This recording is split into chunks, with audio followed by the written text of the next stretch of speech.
That'll be the first. No, the first one is going to be 4 minutes. Then we go to 3 or 1.5, and then 1. So only the first question is 1.5. All right. I don't have that second.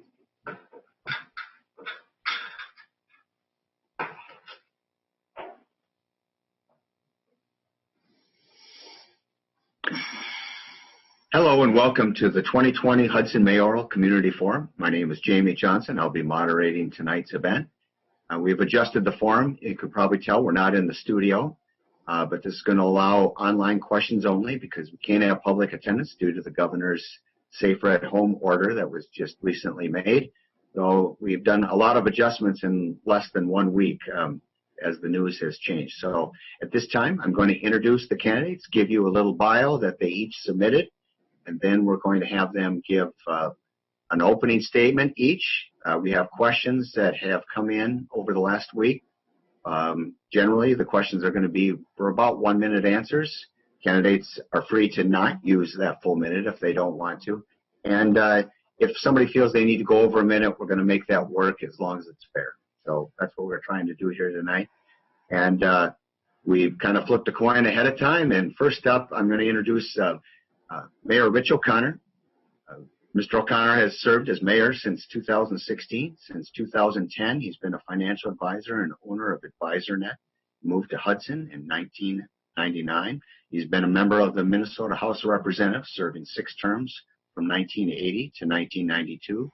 He previously served on the Ramsey County Board of Supervisors. He worked for Citigroup and M&I Wealth Management. He's a graduate of the University of Notre Dame and is a certified financial planner. He's been married to Cindy, his wife, for 30 years, and they have 3 children and 3 grandchildren. And the challenger is Council President Joyce Hall. In 2015, Joyce was first elected to the City Council to represent District 6 in Hudson, has been reelected in 2017 and 2019. Twice, she has become elected Council President by the other council members. Currently, she serves as the Council President and on the Finance Committee, Public Safety Committee, the Public Utilities Commission, and the Hudson North Hudson Cable Board. She's been married for 36 years, is a mom, grandmother, business owner, teacher, community leader, and owns and runs a small business for the past 24 years. Joyce graduated from the UW Eau Claire with a degree in chemistry and the University of Minnesota with a PhD in chemistry. She has worked as a research chemist at 3M and currently is a technical college instructor at WITC.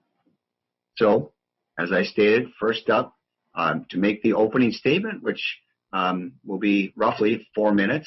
Again, candidates are free not to use the whole time, but it's up to them. And first up will be Rich O'Connor. Thank you, everyone. This is Mayor Rich O'Connor. First of all, I want to thank all of you who are tuning in tonight live for joining us for this momentous event. Obviously, as you heard, we've got some, with the technical challenges that we have, with the crisis we have out in front of us, this is a different format, and I'm pleased that everybody's here. For those of you that are going to be tuning in later, welcome, and hopefully you have a chance to watch this recording in its entirety. So first off, what I want to do is I do want to acknowledge, obviously, what's going on here with the coronavirus crisis. And I do want to acknowledge the people on the front lines. I want to thank them, the people out there that are keeping us safe, our physicians, our medical staff, our firefighters, our police, and our ambulance service folks, as well as all the business people that are keeping the lights on, the water running, things like that. I think it's important that everybody take a little time out of their day to say a prayer for all those people to keep them safe, as well as for the safety of you and your families. So let's get right into it. I really believe that this debate comes down to achievement. My opponent and I have both been in office for a while. Joyce has been in office for 5 years. I've been in office for 4 years, and I like to think that I've have accomplished an awful lot in those 4 years, and that's what I'm running on. We all have ideas on what things should be done in the city and how we're going to accomplish those, but I think it's important also to reflect on one's ability to take an idea, to take a proposal to its completion, to fruition. And there are a number of things that hopefully will come up today that I want to talk about as far as what were my proposals, my ideas that were passed by the City Council, that are in effect right now, and I think that we've done an awful lot in the last 4 years. I'd like to start out with EMS because I think that's an essential service right now that truly is on the front line.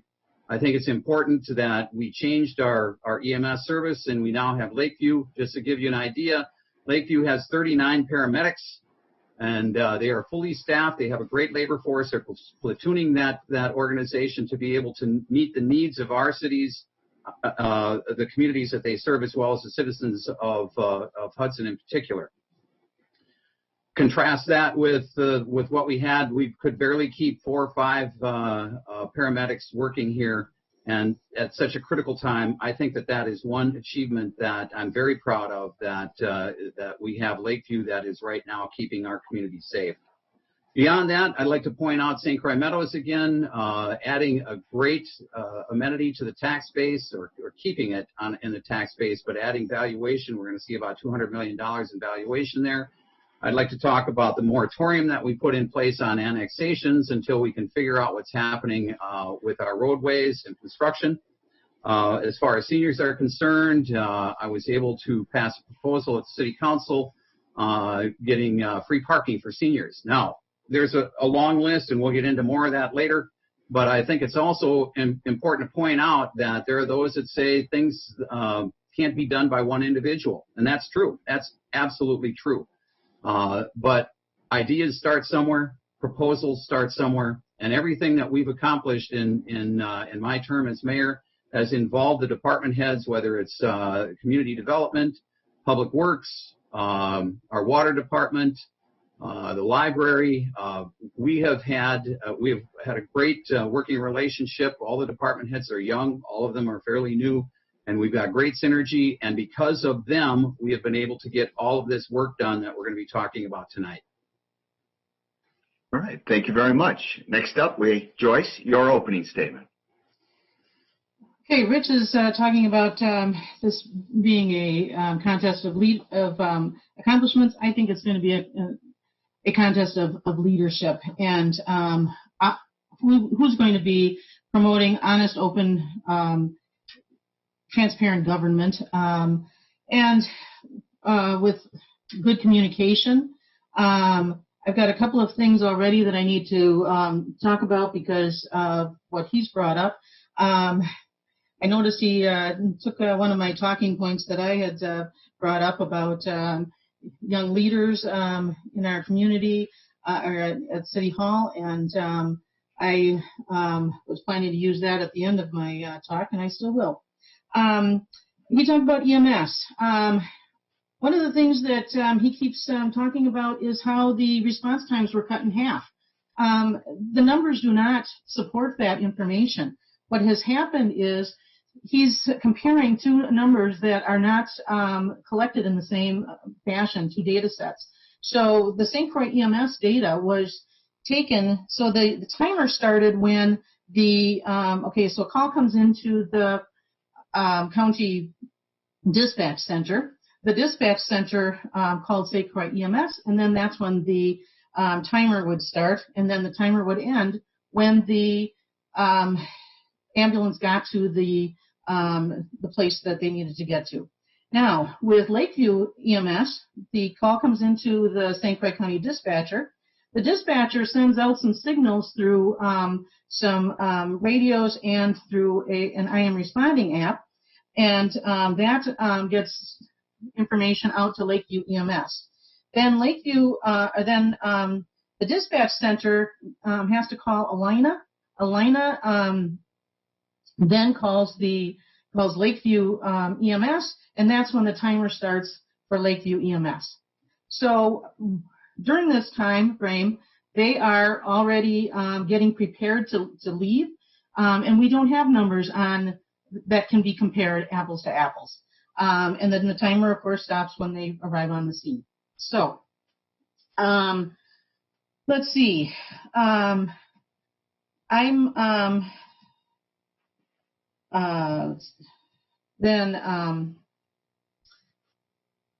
All right. So anyway, 6 years ago, if anyone had told me that I was going to be on the city council and running for mayor, I wouldn't have believed them.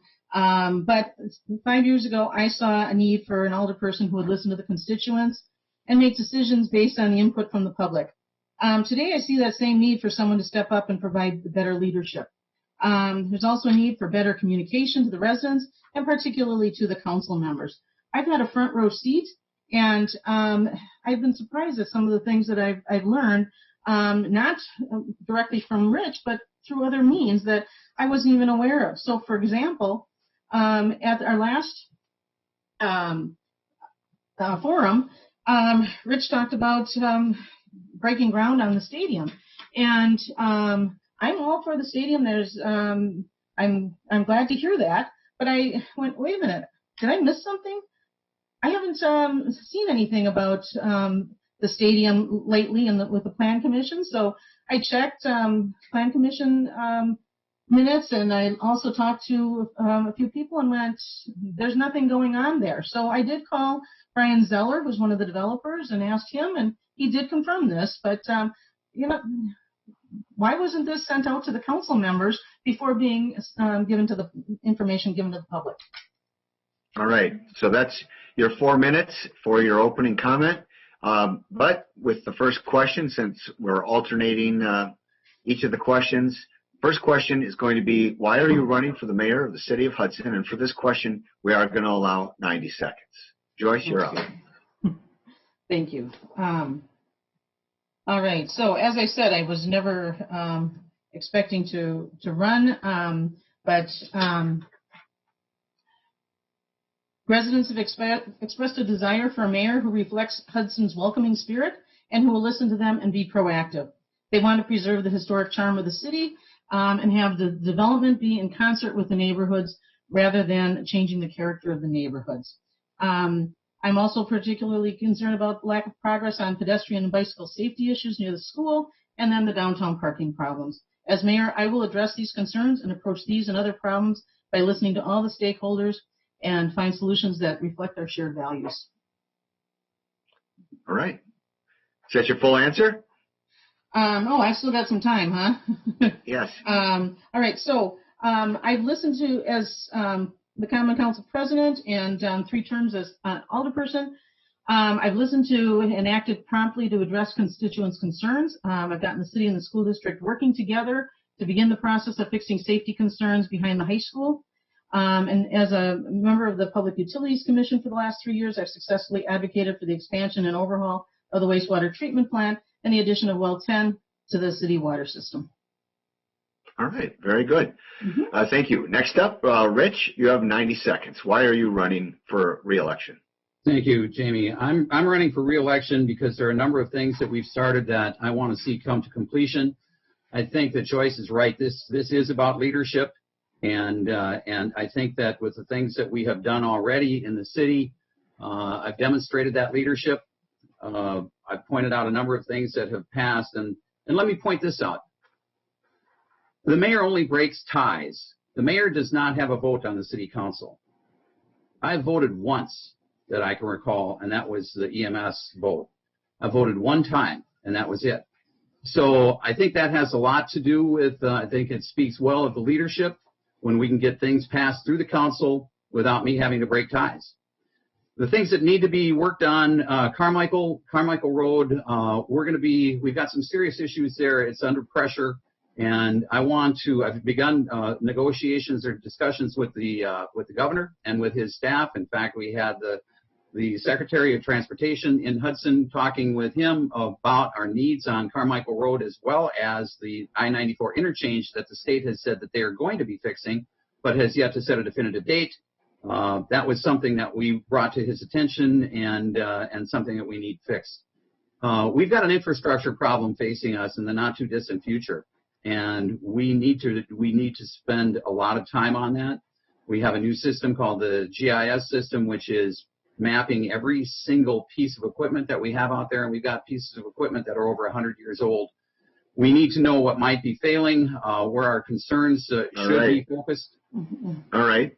Well, I think that might be a continuation of an answer for a later question.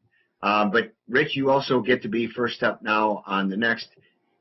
This question is regarding the fact that both of you will work together on council for nearly 4 years. What would you say are the differences in policy that you have versus your opponent, and how will those differences shape the next 2 years in Hudson? Rich, you're up. I don't know about differences in policy necessarily, but I can tell you we certainly have differences in approach. I'd like to come up with ideas and solutions to problems and bring them forward to the council. Again, when we talk about things that have passed that were my ideas, we've got the moratorium on annexation, Carmichael Road initiative, the work that we're doing on transportation for seniors and disabled, the environment. I was able to keep water gremlin out of the city, a known polluter over in Minnesota that had been shut down that tried moving here. I was able to propose and pass the recognition of Martin Luther King Day as a holiday here in Hudson. This is about ideas, but it's more than just ideas. It's about showing and demonstrating how you can get things done, and how you can work with staff and you can work with the city council in order to get proposals done. And I think that's the biggest difference. I can point to a lot of achievement here, and that's just a short list so far. I've got more to go. Hopefully we'll have a chance to talk about that.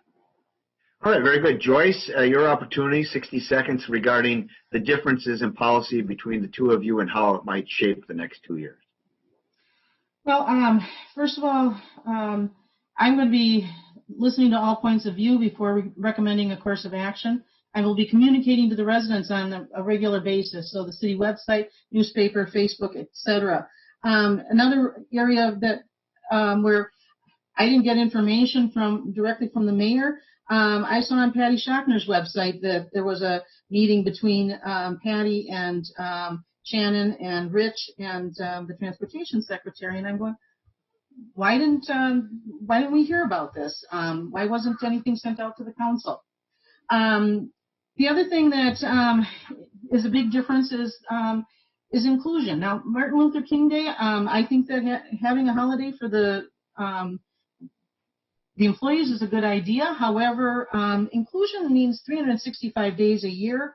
Rich says he brings people together over divisive issues, but yet he has refused to stand up to the most divisive group in the area, the Citizens for the St. Croix Valley, who are very vocal in their bigotry. And that is something that I have done.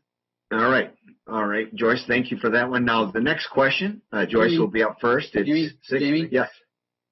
There's just one thing. There are a couple things I guess I'd like to say here. I got 30 seconds. Is that right? I'll give you some time, whatever you need, and then Joyce will have some sort of rebuttal.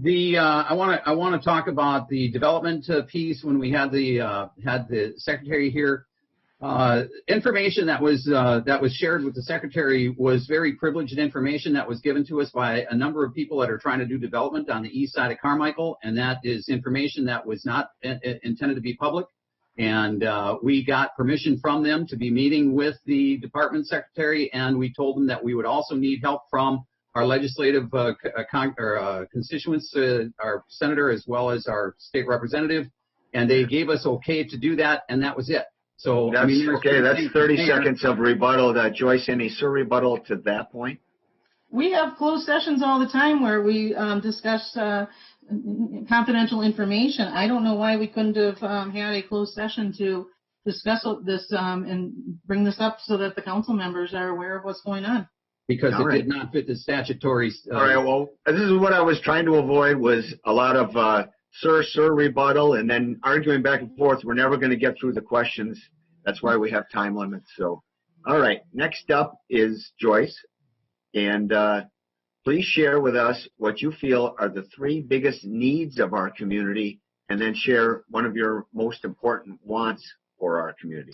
So I think it's the difference between wants and needs, but you see 3 of the biggest needs and 1 important want that you personally would like to see. Well, all right. So the biggest needs, in talking to Chris Goss from the Y, there are mental and physical health issues that need to be addressed. And then so we can encourage healthy activities through bike paths, pickleball courts, park exercise stations. But income-appropriate housing and public transportation are also big needs in the city. And but some of the wants, I would say there are a lot of things that are going to be brought up and put into the comprehensive plan. The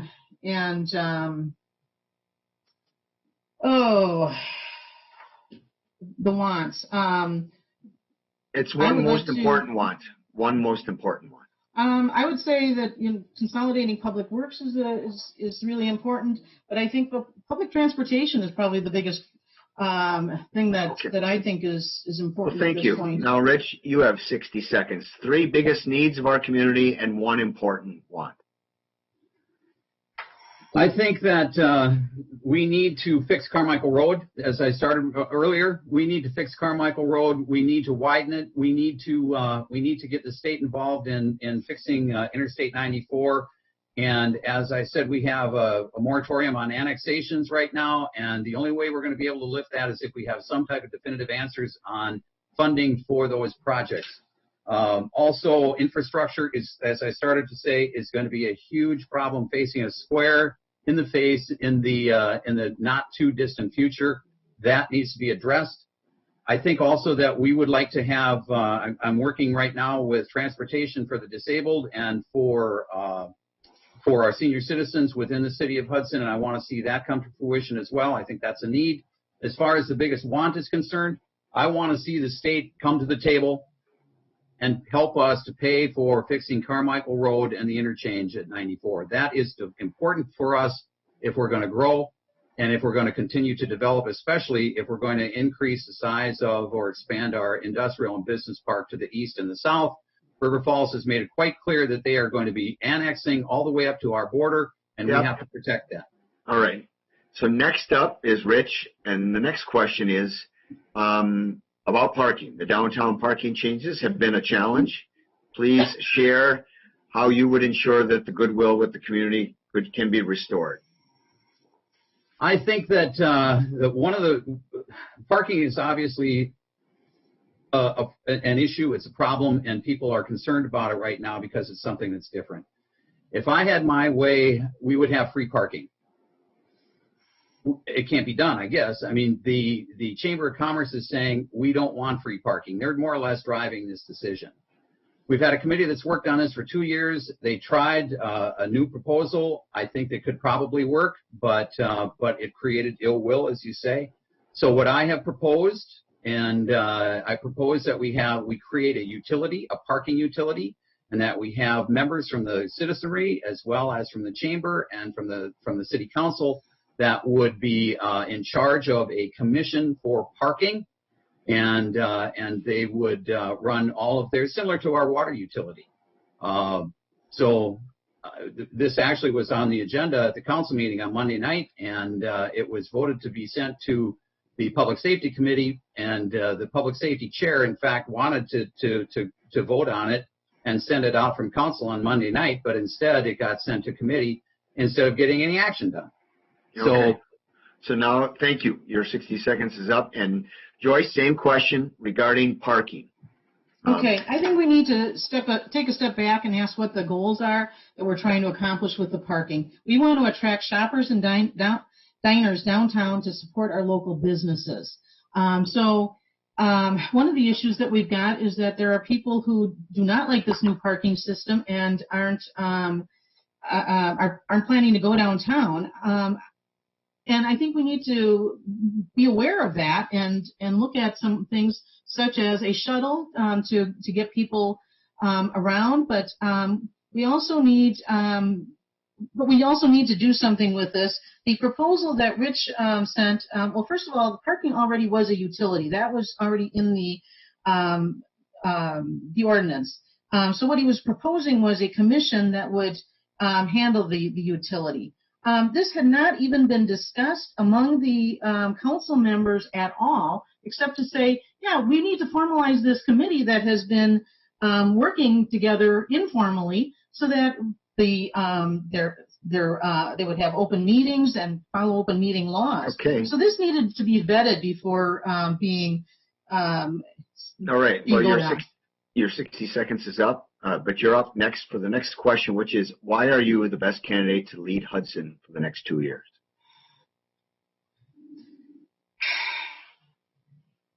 the best candidate to lead Hudson because we need a mayor who will listen to all of the points of view and bring them to the council. I've noticed that Rich makes a decision, and he's decisive. I will give him that.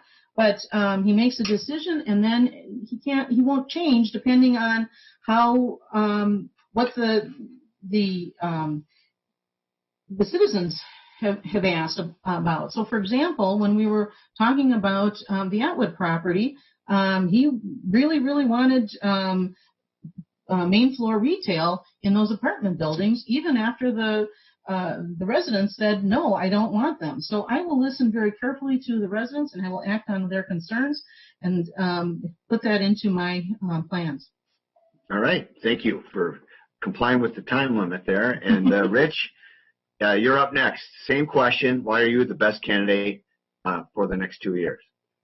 I believe I'm the best candidate because I have shown the leadership on how to get things done. I have shown the ability to work with people and work with all of our department heads to get to the accomplishments done that I've started to reference here this evening. And I know how to work with people. I know how to bring people together at a time when everybody at the state, federal levels, things are so divisive. We've been able to work together as a city. As I said, I've only voted once. All these proposals that I brought forward to the council, for the most part, passed almost unanimously. Either unanimously or almost unanimously. That shows leadership, and it shows that I know how to work with people. Relative to the Atwood property, of course I listen to people.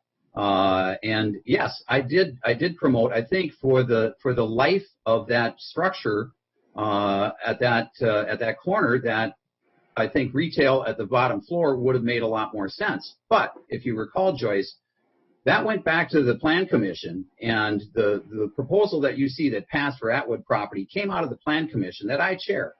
And so what you see now as the plans for that property without retail came through Plan Commission. I chair it, and that's what was brought before the council. I do listen to people, and people will tell you that. Okay. Well, then going off of the subject a little bit, but kind of along the lines of getting things done. Our community's heard for the past several years that a baseball team is coming to our city. Seems like the arrival date gets postponed a couple times, but can you share evidence that the baseball team is indeed coming? And if it's not the case, what are the plans for that site? And this is for me? Yes, you're first up.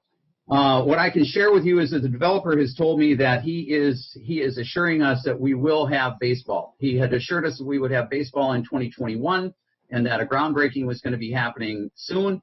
But obviously with everything happening right now with the coronavirus thing, he hasn't told me, or they haven't told me, that they're not going to be able to go ahead with their plans, but they're still waiting to see what's going to happen.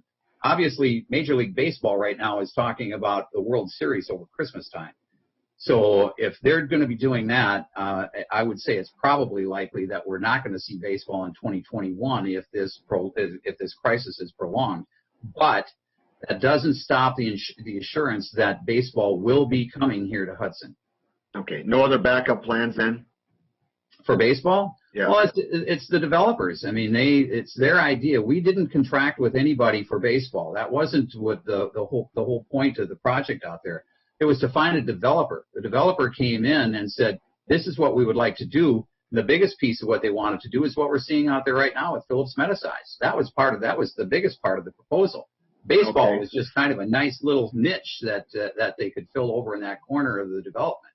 Well, Joyce, I don't know if you have a different answer, but you still get an opportunity to address that question, and that is about the baseball. And is there evidence that the team's going to be playing there or in the 2021 season or whenever? And if not, are there alternate plans?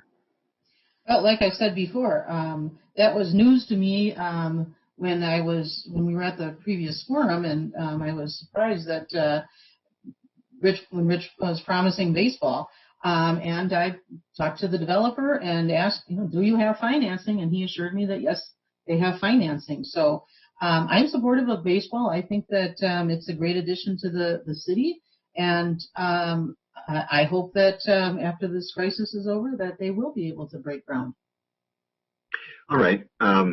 Next question then, Joyce, you're first. In the comprehensive plan, there's been a survey and so forth, and residents are sharing repeatedly that workforce housing is an issue. The employees who work in Hudson can't really afford to live in Hudson. So the question is, what would be your position for trying to improve housing for the employees that work in Hudson? I'm very sympathetic to the employees who work here in Hudson and can't afford to live here. I think that we do need to do something about that. We've got some apartment buildings planned. So the one on the Atwood property, there's also one down right off of 35 in Hanley. I think that part of the comprehensive plan is to annex along Carmichael. There might be some areas there where some apartment buildings could be put in.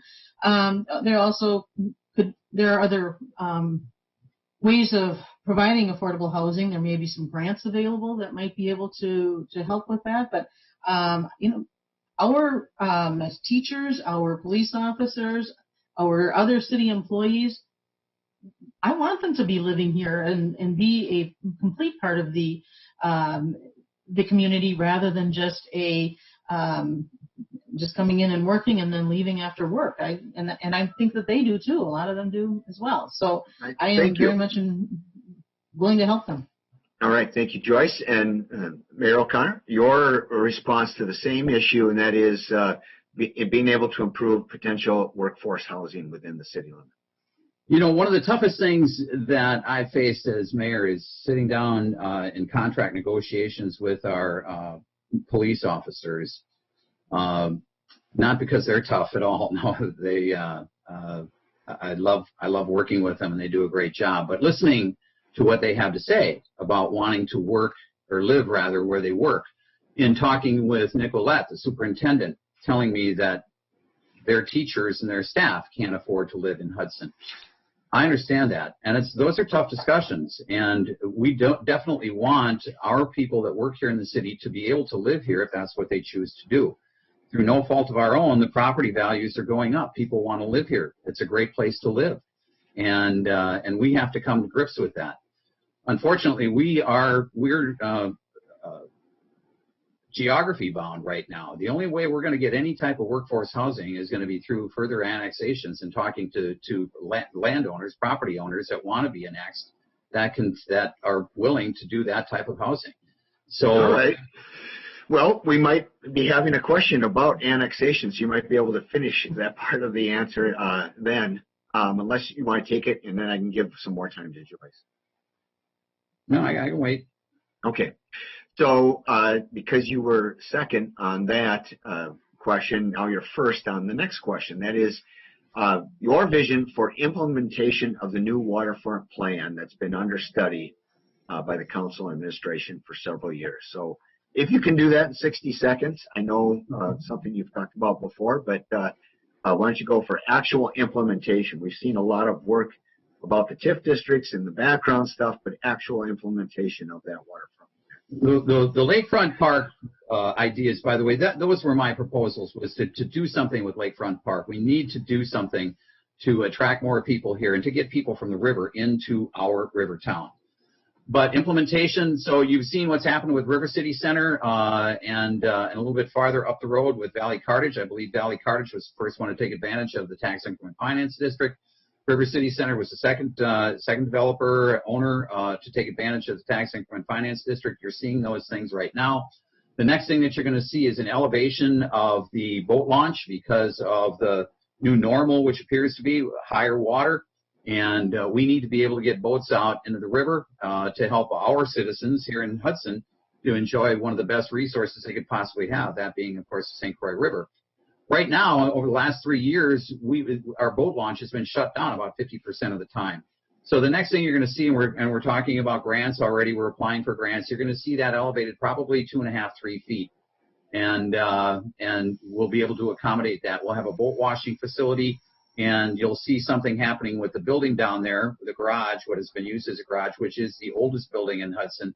it will be repurposed and used for something a little bit better suited for activity for people in the park.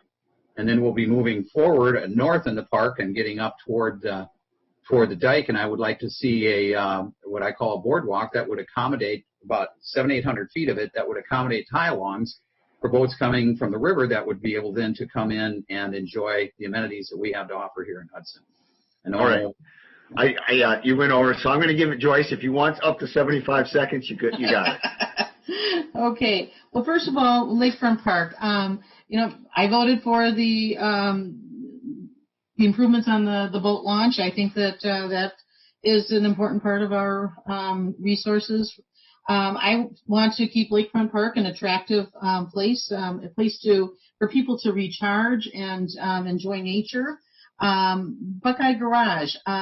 I see that as a community gathering place, a place where we can have family reunions and small weddings, and just a place where people can get together, maybe even some potluck picnics, or even use that as a central place for when we have a longer table event, for example.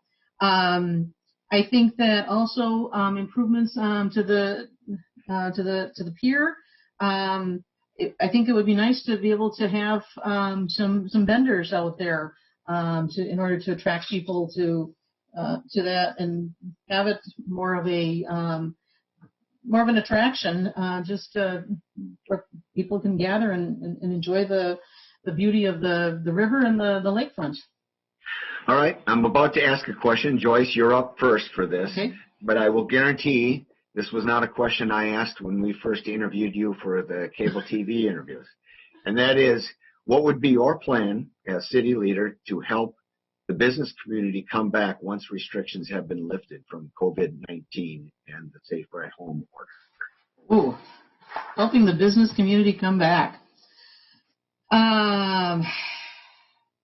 That's going to be difficult. Well, the restaurants, I think people are already supporting the restaurants by getting carry-out orders. So I think people will be very happy when the restaurants are able to reopen, and will probably just naturally come back and visit. I think, though, that with the shopping, that's going to be a little bit tougher. And we've got to make sure that parking is available so that people can come down to the shops. So maybe doing talking to the Chamber of Commerce about having some kind of a free shuttle for a while, in order to allow people to park maybe over at the park and ride across from Target, and have a shuttle down so that they don't even have to worry about paying for parking downtown. All right. Mayor O'Connor, your same question. How would you help business community come back once restrictions are lifted for COVID-19? So I think one of the problems that we have is the longer people are away from our shops downtown, the more difficult it is to get them back. And I think parking is a big issue for that. I think that you had mentioned the ill will that's out there on parking. Of course, we do have free parking downtown right now, but nobody can go down there. So. But I think that's a big part of it. One thing that I would like people to consider, I know it's out of the box, but I really would like to, as part of this commission for parking, is turn parking over to the Chamber of Commerce, because they know it better than anybody what the type of need that they have and how to solve that problem. So I really, rather than have people say, no, that can't work, I'd like to have people think about that for a little bit and say, maybe that's what should be done. As far as any type of other incentive, I don't know that there's much that we can do with regard to money, because we are, we're almost at levy limits. It won't take much to get us to levy limits, which means that we can't tax anymore.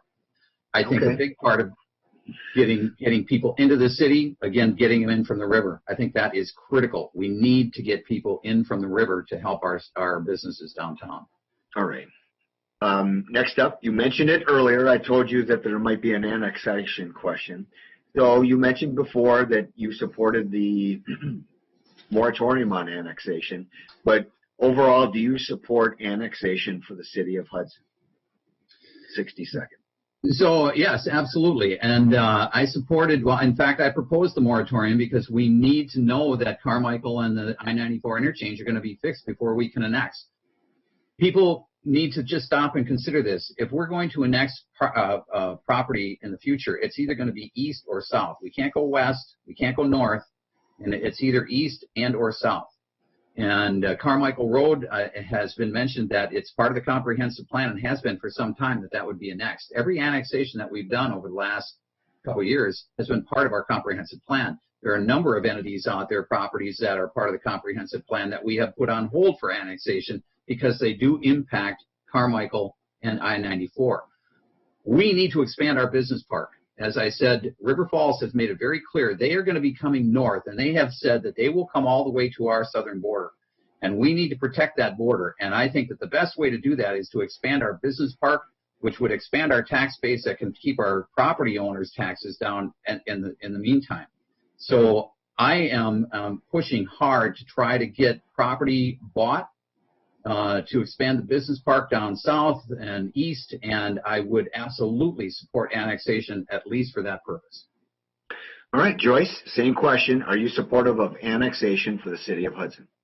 Yes, and I am supportive of annexation, but future development needs to be carefully planned and spelled out in the city's comprehensive plan, which is, of course, is currently being developed by the staff and council with input from the area residents. We need to be listening to what the area residents want. But we also have to be careful with annexation. So, for example, between Hudson and River Falls, there are a lot of residential properties that are on large lots. Those properties would not be good to annex because we would end up having a lot of road repair that would not be paid for because the taxes would not be enough to cover the road repair. Plus, I don't know whether they would even want to be annexed, and annexation comes from the property owner rather than from the city. So because of that, we have to be cautious in our annexation. I think that, yes, we do need to grow the tax base, absolutely, but we have to do it very carefully and thoughtfully and make sure that any properties that we bring in are going to cover the expenses that are going to be incurred by having that property as part of the city. Jamie, yeah. Well, there's one thing I think that needs to be said here. River Falls bought property inside of Troy, not contiguous to River Falls, but deep inside of Troy, and then rezoned it. They annexed it, rezoned it, and there was a Supreme Court case in Wisconsin. Troy brought River Falls to court saying, you cannot do that. Well, River Falls prevailed, and they were able to do that. And they can do the same thing. They can leapfrog these properties to come up to our southern border. And so we need to be aware of that. We need to prevent that from happening. Okay, Joyce, do you have a rebuttal to that? I certainly, I agree with you, Rich, that yes, we do need to be aware of those things and spell those things out in the comprehensive plan. But I think that we still have to we have to analyze the information that we've got before we just decide on annex. All right. Well, Joyce, you kind of alluded to this in your answer to the last question, and it's how would factors such as revenue generation and a vision for the distinctive character of Hudson influence your decisions regarding commercial and residential development in Hudson?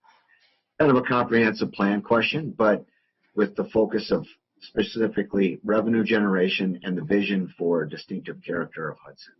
Would you repeat the question?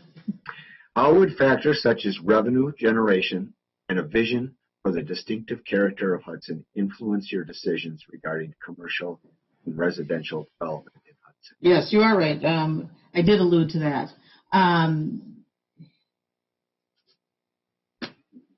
We need to broaden the tax base, but we also need to protect the people that are already here and the things that we love about Hudson. We love the historic character and the charm of the city. People who live in the historic residential district really enjoy that, and they're very enthusiastic about, for example, decorating for Halloween. That is part of the character of the city that we need to preserve. And so I would like to make sure that we don't allow downtown is starting to creep into the historic part, residential area, and I think we need to be careful of that. So we need to make careful decisions, and we need to be listening to the residents to see what it is that they want before we make those decisions. Okay, Rich, same question regarding revenue generation and distinctive character of Hudson. How does that influence your decisions about commercial and residential? I think it's important to say that we have to recognize that we have two different Hudsons, one up on the hill and one downtown. And we certainly have the historic element in the downtown area, the charm, the whole notion and identity of a river city, which I love and adore, and it's the reason why we moved here, needs to be preserved, absolutely. But you also have to revitalize. There's no doubt about that. It wasn't that long ago. Think about this. Within the last 10 years, Lolo's building was not there. The building that Kelly Gallery is in was not there. Those were dilapidated houses. Those were houses that were in bad shape. They were probably hazards, and they looked bad for the city.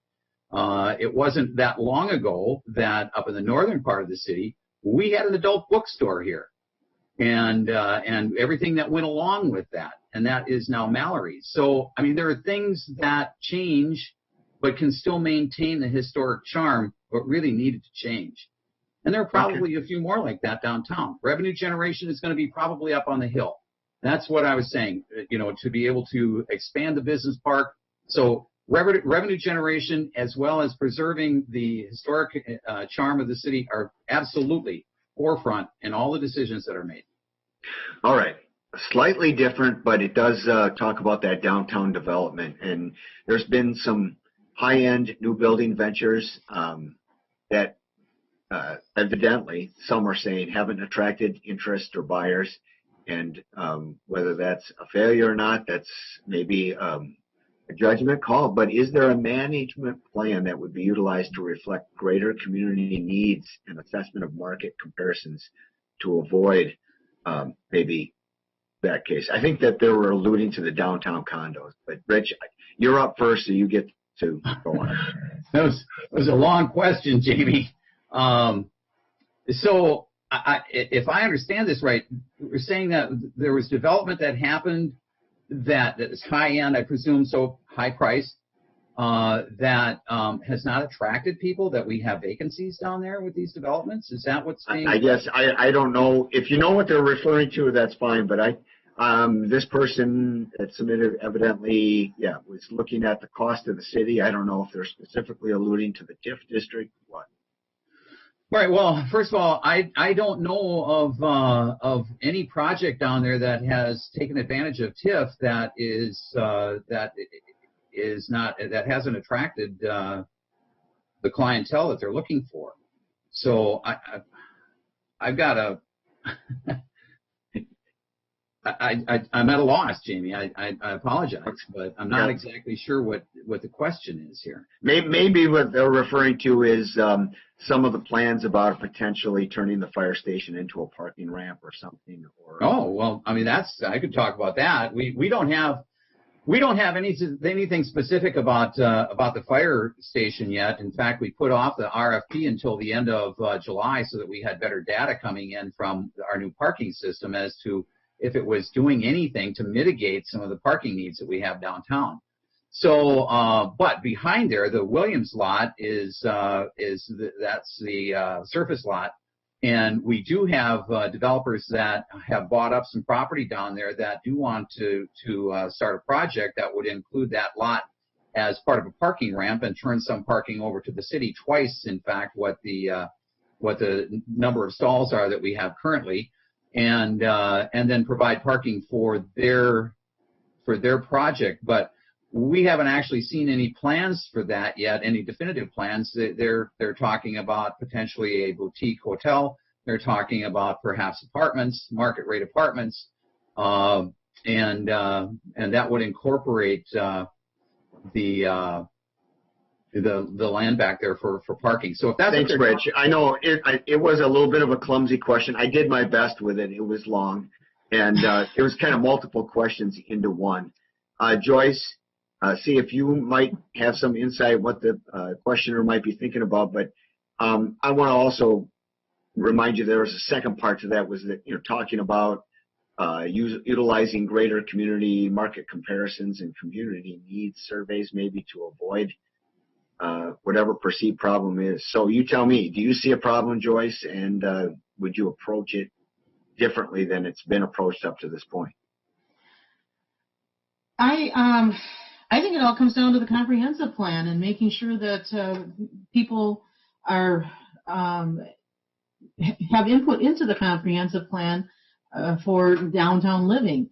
It certainly is an attractive place to live. It is going to attract developers who will want to put in condos, and those condos will be expensive. I think that and that's probably what the writer of the question was probably referring to, was that these condos are out of the price range for the average person, and they're not what we really need, which is the income appropriate housing.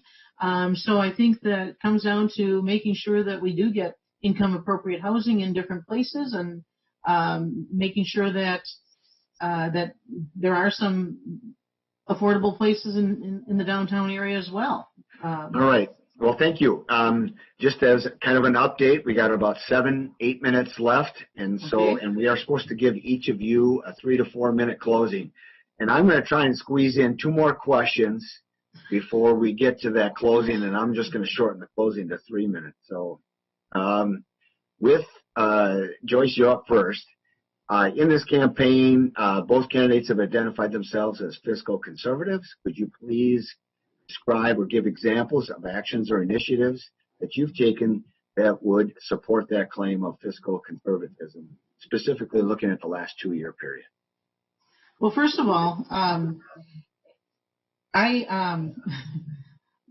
haven't been in favor of raising taxes, and I'm paying high taxes on my house, and I don't want to pay higher taxes. However, I also do know that we have to invest in certain things in the city. We need our roads to be fixed. We need to have the good police and fire protection, and so we need to fulfill the needs of the city. And but we've got good people that are working for the city. The department heads are very cautious about things. We're all cautious about how we spend money, and want to be fiscally conservative, good stewards of the taxpayer money. And I think you'll find that all of us on the council are fiscally conservative. All right, very good. Now, Rich, same question. Give examples of fiscal conservatism in the last 2 years. Sure. I guess this gets down to leadership again. Joyce talks about how, she doesn't like to raise taxes, but at the same time, over the last couple of years, we've had budgets that came in, and it seemed to me I was the only one of the two of us that was voicing any concern about how high they were with the initial cost estimates coming in from each of the department heads. And over the course of the last 2 years, I sent them back. 2 years ago, I sent them back and said, we have sat down with them actually and said, we need to cut. Tell me what you absolutely need right now and what you want, and the wants aren't necessarily needs. And they agreed to that. And we were able 2 years ago to cut the tax rate down from, I think we were at 6.5% down to about 4.5%. And just this past year, our initial estimates or a budget was going to be a 5.5% tax increase. I was the only one that voiced any concern about that. And I sat down with the new administrator, and we were able to whittle that down to 1.7%. Now, I agree, taxes have to be levied in order for essential services. Our services have not suffered from any of the tax increases that we've had. All right. Reductions to the tax increases. The other thing is EMS. We saved $1.5 million in EMS by going over to Lakeview. And I was the one that was voicing concern on that. And, my opponent was willing to take us to levy limits in order to hang on to the St. Croix EMS. All right. So thank you for those examples. Now, I'll let you know. This is what I want to do. I've got 6 questions. I'm going to, there's 5 of them that have already, well, 4 of the 5 have already been touched on. There's one question I actually want to ask before, and you don't have to take the full 60 seconds, and then we'll get into our closing. But if you want to touch on these other questions in closing, you're welcome to do so, because you have free reign over what you talk about in the closing. So we had a question about unplanned development, which I think has already been addressed, development in the city. We have traffic issues, Carmichael specifically, which has been addressed. Annexation has been addressed. EMS has been touched upon, and public transportation a little bit. So if you want to work any of those into your final, that's up to you. But here's the last question, and I think, Rich, you're up. And that is, in your opinion, would you support making our library in Hudson a city-only library rather than a regional library? Absolutely not. Absolutely not. That would cost us about twice what we're currently paying. We're paying about $900,000 of our budget for a joint area library. So we are in a partnership with North Hudson, Town of Hudson, St. Joe, and us for the joint area library. Do you see that changing? That joint area library changing then? No, I don't. It's to everybody's best interest, each one of the municipalities, is to keep this a joint library. If we were to go on our own, we would automatically increase our cost. And like I said, that would mean that we would be paying almost double what we're currently paying. We have a cushion right now between what we're currently taxing and our tax levy authority of maybe $400,000 to $500,000. It's pretty skinny. And that would put us at levy limits. And that means if we were to do that, we would have to start cutting in other departments. It makes absolutely no sense whatsoever to go with just a Hudson library. All right, Joyce, same question. Would you support converting the regional library to a city library? You know, I would love to have a city-only library because there are some issues with the joint library that are very difficult to address, but I recognize that it's not fiscally responsible to do that at this point because of it would. All right, so then the county levy amounts would automatically kick in. We would have to pay. So right now we are contributing about $350,000 per year to the library. The county would require us to contribute about $500,000 to $550,000 per year, and the money just isn't available. Something else that I want to just touch on is that at the last forum, I mentioned something about moving the library out of the current building. I got a lot of pushback on that. People weren't happy. They loved the library there. I love the building as well, but I just thought that it might be fiscally prudent to do that. But I want to say that I am withdrawing that suggestion of moving the library based on the feedback that I've gotten from the public. Very good. All right, we're going to be going over our 1 hour limit just slightly, but I wanted to try to get as many questions as it was. We still missed out on about 5. So you know the general subject areas. There were questions where we did go over the 60-second time period. And if you still want to talk about more about it, this is your time. You got 3 minutes each. Joyce, you're up first. You can talk about whatever you want and bring this kind of to a close as far as encapsulating the mayoral forum here tonight. Okay. I believe I've made my case for open, honest, transparent government in Hudson. I'm excited about the future of Hudson, and I'd like to tell you why.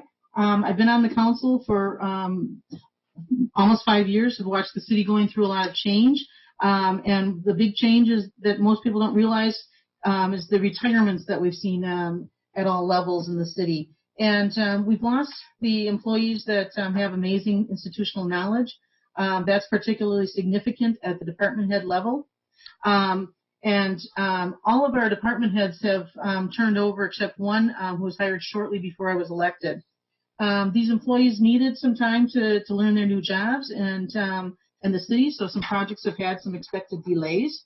But what's been exciting to watch is that as each new department leader is acclimated to the job, they have brought a new perspective. ideas from the other cities, and a fresh look at the challenges that we face. And this has led to a new synergy among our departments as they learn to work together, filling the city's needs. There's been turnover in the council members too, and we all have different opinions on some things, but we treat each other with respect, we listen to one another, and we are all fiscally conservative and careful stewards of the taxpayer money while making careful investments to improve the city for all of its residents. So the next change that we need is a mayor who will listen to all the ideas coming from both the employees and the residents and bring them to the council for consideration. I am that person. I respectfully ask for your vote on April 7th. When you vote for me on April 7th, you're voting for your values. As your mayor, I will work to preserve the amenities that attracted us to move here and keep Hudson a wonderful place where families and businesses can grow. All right. Thank you for being succinct, Joyce. And Rich, you have 3 minutes. Okay, thanks, Jamie. Well, again, I want to thank everybody for participating in this tonight. Joyce, thank you for being there and participating. Jamie, thank you for moderating this, and thank you to the Chamber for putting it together. Thank you, Nate, for all the technology that was involved in being able to make this work. And thank you to the viewers who are watching. I think this is an important debate. I think it's an important discussion. Hopefully everybody learned something here tonight. Again, I go back to this. I think this election is about leadership, and I think it is about achievement, and I think it's about knowing how to get things done and getting the right things done for the people of the city of Hudson. I've said this before. I'll say it again. I say it often. My number one priority is the safety and the welfare of every single member, citizen, resident of the city of Hudson. And everything I do has that in mind, has the citizens in mind. I think that, again, when you look at the level of accomplishment, the things that have been done, the ideas that have been brought forth over the last 4 years, I think that there's a clear example of who the best leader is to lead the city into the future. There are things that I would like to get done, things that we've started, and I would really hope that I can get the vote of the people here in Hudson to be able to continue to work on those projects and get those things done to be able to help people in the community. One last thing, Jamie, and again, everybody, please keep in mind all the people on the front lines out there trying to keep our people in Hudson safe and in the surrounding communities as well. Please say a prayer for them tonight, every night, every time you get up in the morning. Thank them for what's going on. And let me say this, we will get through this, and we're going to be stronger than ever. Thank you, everybody, and have a good night. Right. I want to thank both of the candidates for participating in tonight's forum. Thank you for being very civil. It was having you in separate locations helped, I think, a little bit in that regard. That's just a joke, all right? We need levity in these times, right, folks? So, but I want to thank our audience for joining us tonight. I want to remind you that this episode will continue to run on the River Channel station, as will the interviews that I conducted with each of the candidates previously. And you can always go to the River Channel on YouTube to also watch replays of these. So, and finally, I want to end with a reminder to vote on April 7th. As of right now, because the situation is constantly changing, we believe the election is still on for April 7th, so please vote. And if you prefer, you can always vote absentee ballot and go to the City of Hudson's website to do that. Again, thank you for watching. Candidates, thank you, and good luck on April 7th.